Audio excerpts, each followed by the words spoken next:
bienvenue dans la chaîne Mathématiques Sciences. Aujourd'hui, je prends et expliquer une nouvelle vidéo.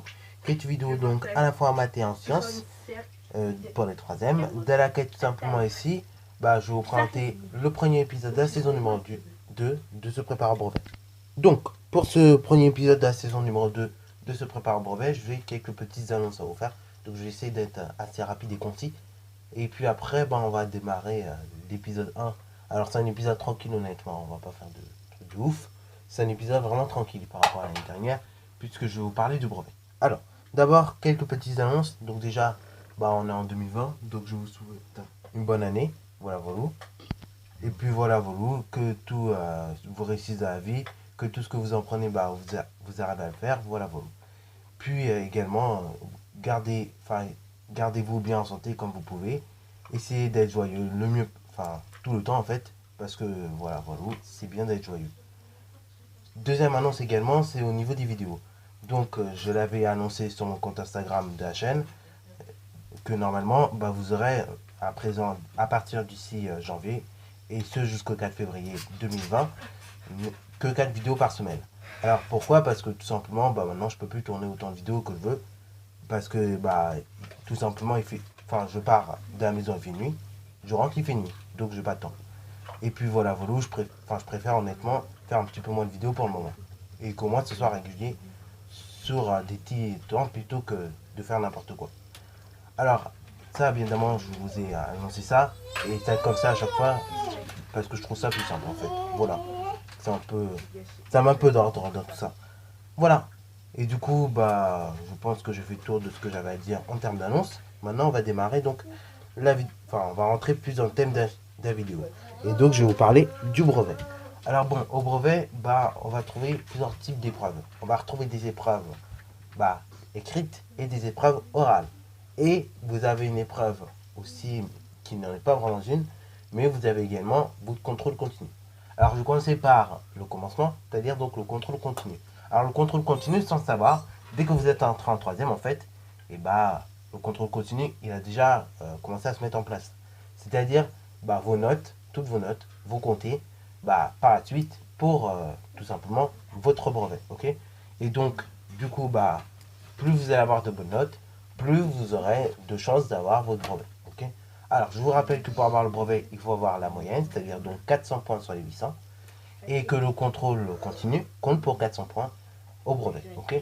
Alors, en général, donc avant le brevet, si vous entendez beaucoup d'élèves vous dire « Ah, j'ai le brevet avant de le passer », c'est parce qu'ils ont eu ces 400 points de contrôle continu en fin de compte. Et éventuellement, leur a remonté aussi la note. Alors, dans le contrôle continu, comme je disais, c'est toutes les notes qui comptent.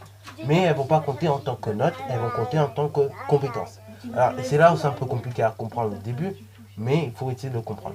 En gros, tous vos notes vont compter pour fabriquer, entre guillemets, des compétences que chaque prof a dans chaque discipline. En maths, on a certaines compétences. En physique, il y a des compétences. Enfin bref, il y a des compétences un peu partout. Donc, plus vous allez obtenir de bonnes notes, en fait, plus vous allez obtenir de bonnes compétences avec. Okay. Alors, je vous rassure, les profs, malheureusement pour noter en compétences, se servent des notes. Okay.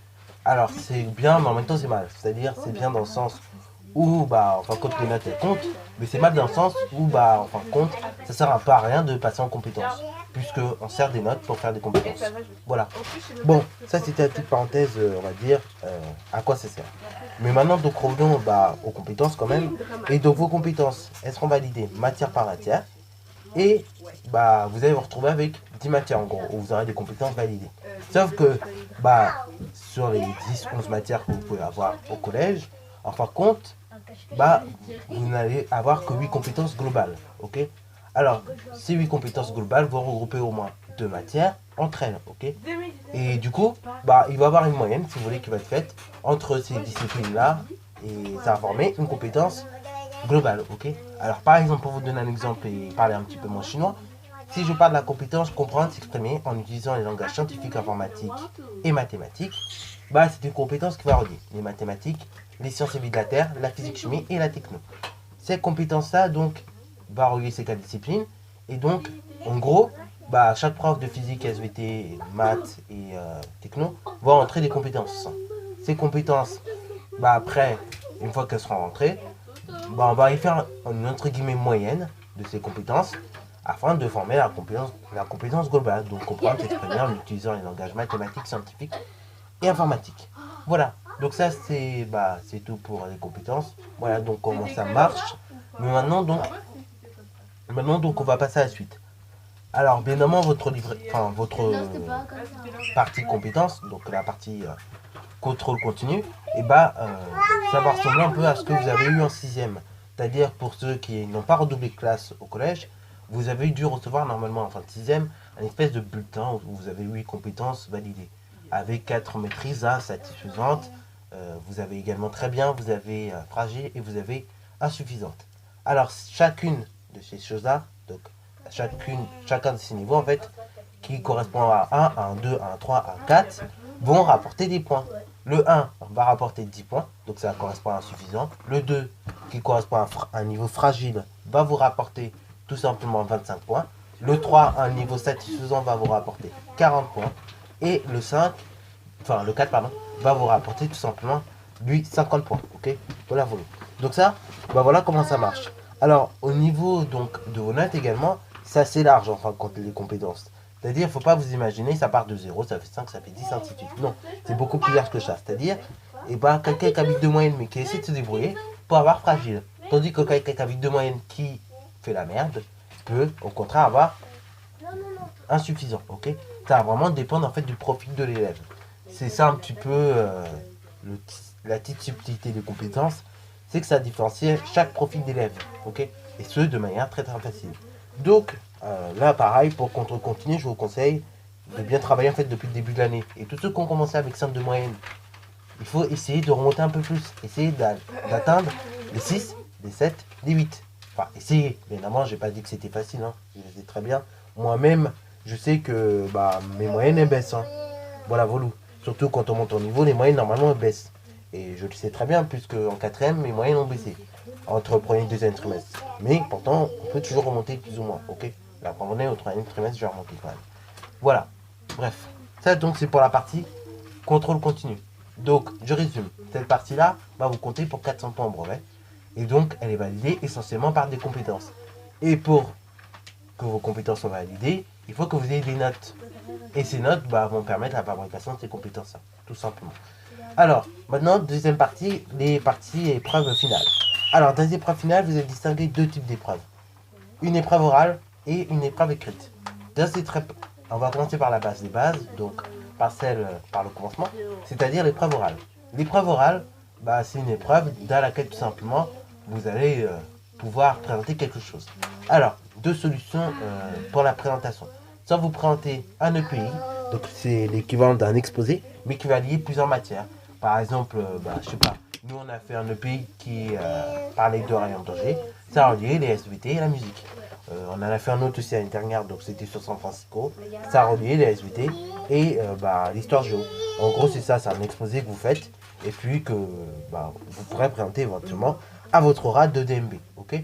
Alors, deuxième chose également que vous pouvez présenter, c'est votre rapport de stage. Alors, rapport de stage, vous dites concrètement ce que vous avez fait, si ça vous a plu, et puis voilà, vous détaillez bien tout ce qui s'est passé. Voilà. Alors là, c'est pareil. Un conseil que je peux vous donner pour l'oral, vraiment, choisissez un truc qui vous plaît, c'est une, et de deux, un truc que vous maîtrisez surtout. Parce que ça sert à rien de prendre un truc, vous ne maîtrisez même pas le sujet. Il y en a, ils vont prendre par exemple un EPI sur la danger. C'est mort si vous ne maîtrisez pas. Vous serez perdu. Personnellement, même si je me débrouille bien en SVT, j'ai un minimum en musique, je ne prendrai pas cette EPI pour une simple et bonne raison. C'est qu'il y a beaucoup de choses à connaître par cœur et que, voilà, je ne vais pas prendre de risques en fait là-dessus, ok. Personnellement, pour ceux qui veulent savoir, je prendrai mon rapport de stage, puisque je fais un truc que j'aime et que globalement, voilà, je prends moins de risques. Et c'est pareil, non seulement vous prenez un truc que vous maîtrisez plus ou moins, par exemple, il y en a, ils sont algériens, donc on prend le pays sur la guerre d'Algérie.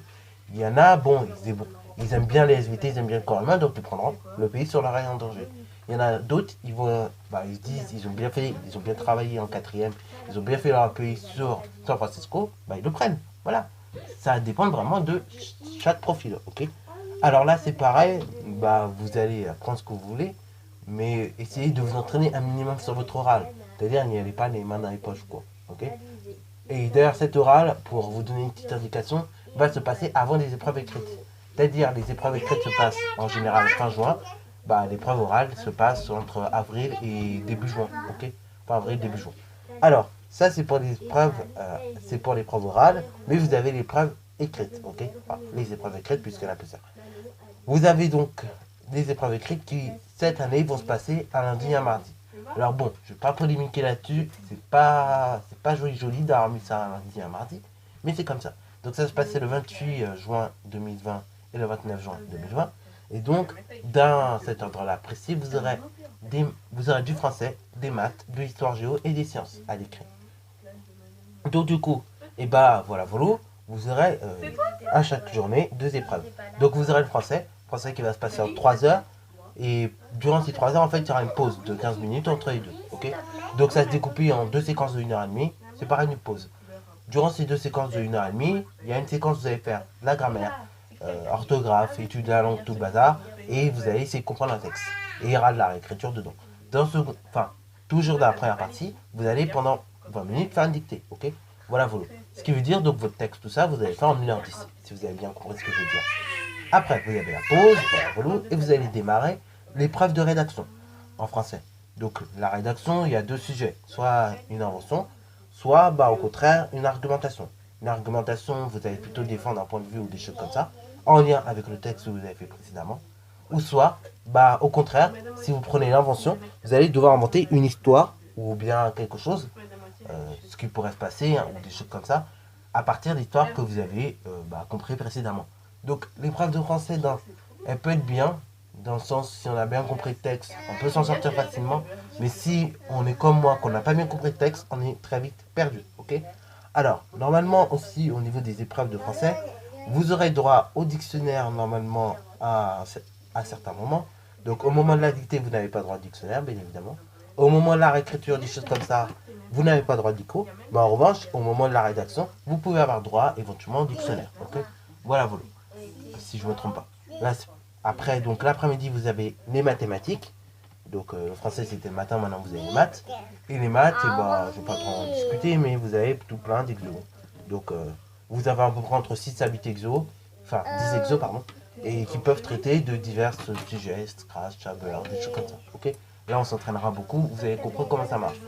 Après vous avez le deuxième jour de l'histoire-géographie EMC, ok, EMC ou bien enseignement moral et civique. Durant cette épreuve-là, donc qui va durer 2 heures, vous allez faire de l'histoire, de la géo, de l'EMC, comme je viens de le dire. Et donc les 3 seront distribués en 1 heure. Enfin, pour que ça soit fait en 2 heures, pardon. Ok. Et ça sera distribué en même temps. Et donc, c'est à vous de gérer votre temps en fait, hein, quand vous faites l'histoire, quand vous faites la géo, quand vous faites l'EMC. Alors les types d'exos qu'on peut rencontrer dans ces sujets-là, c'est des exos où il faut analyser un document.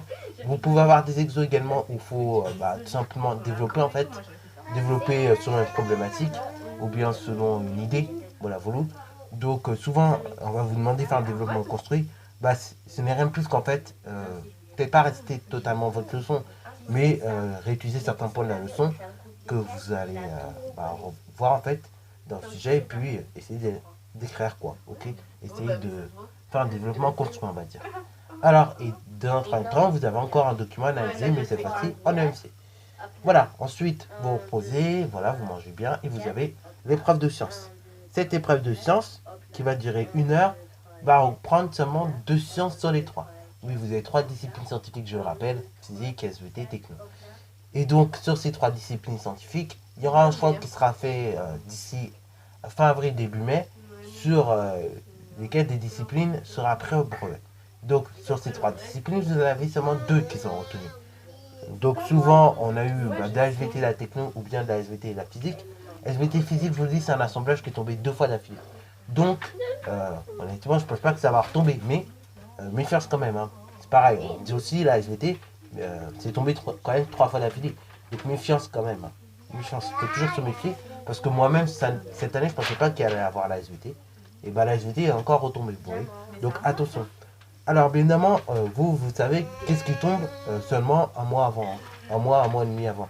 Donc, c'est bien éventuellement d'avoir déjà travaillé un peu avant. Comme ça, il y a juste à réviser, quoi. Il n'y a pas besoin de faire des choses extraordinaires. Et puis, voilà, c'est tout pour